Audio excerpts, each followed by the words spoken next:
use your triangular movement. So I can't just stand straight on with Sean and just try and beat him with power. He's eventually going to get to me. So what I need is to angle that off. So now I'm out of harm's way and I've deflected.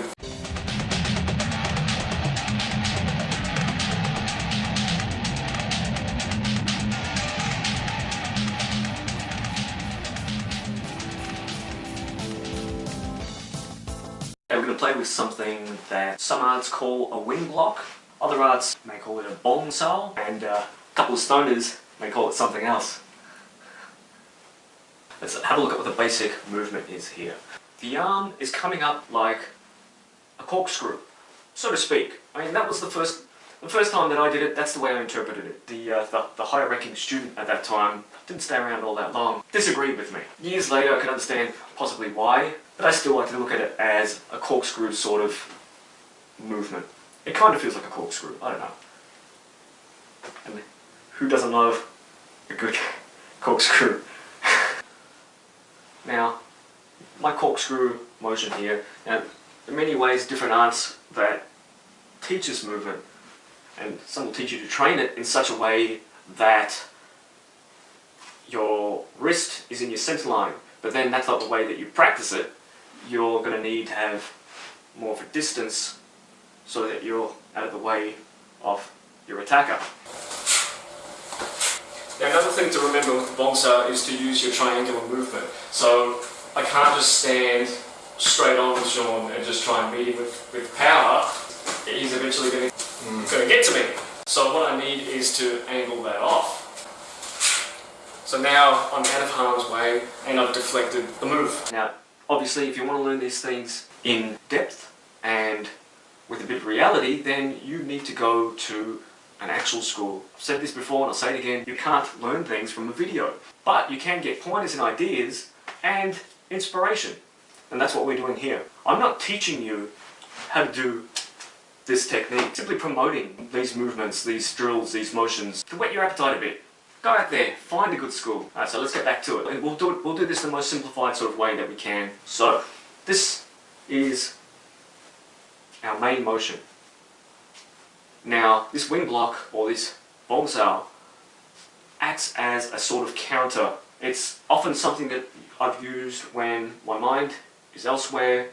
It's a sort of a technique that becomes second nature.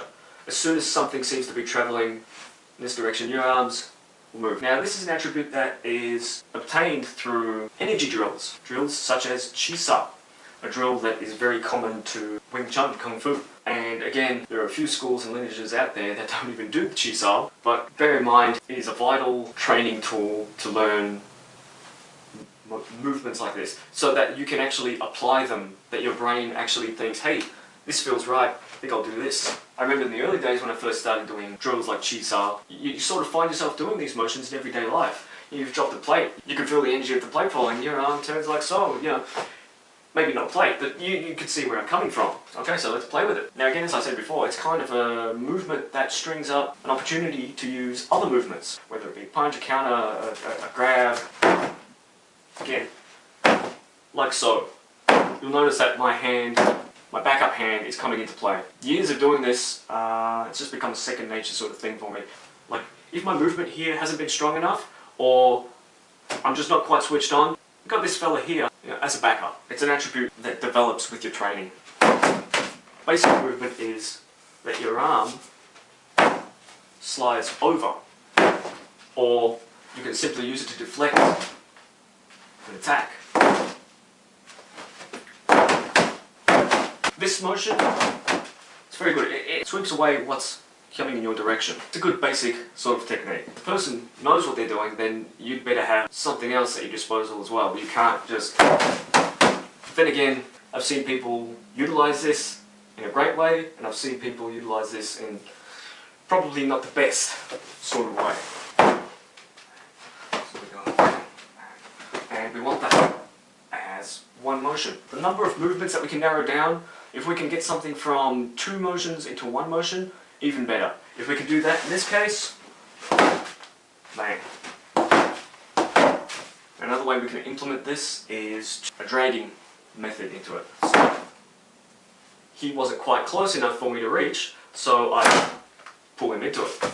Now Sean here has been with the Kabuki Frog School for what, 2-3 years now, or right?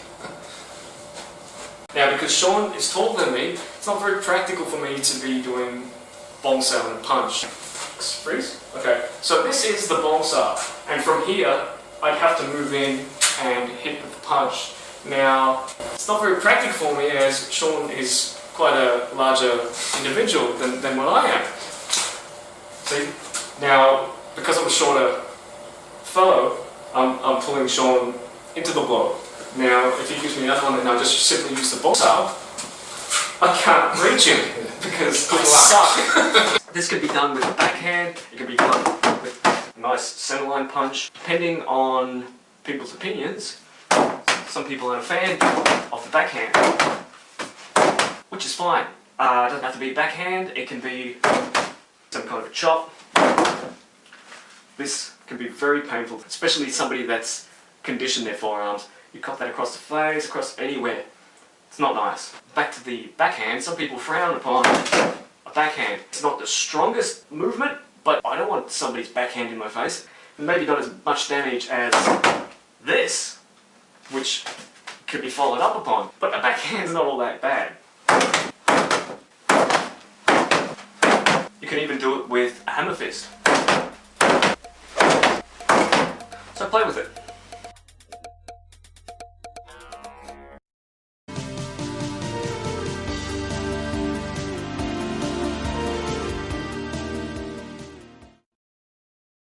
Well, asks for another simple basic movement that we can play with.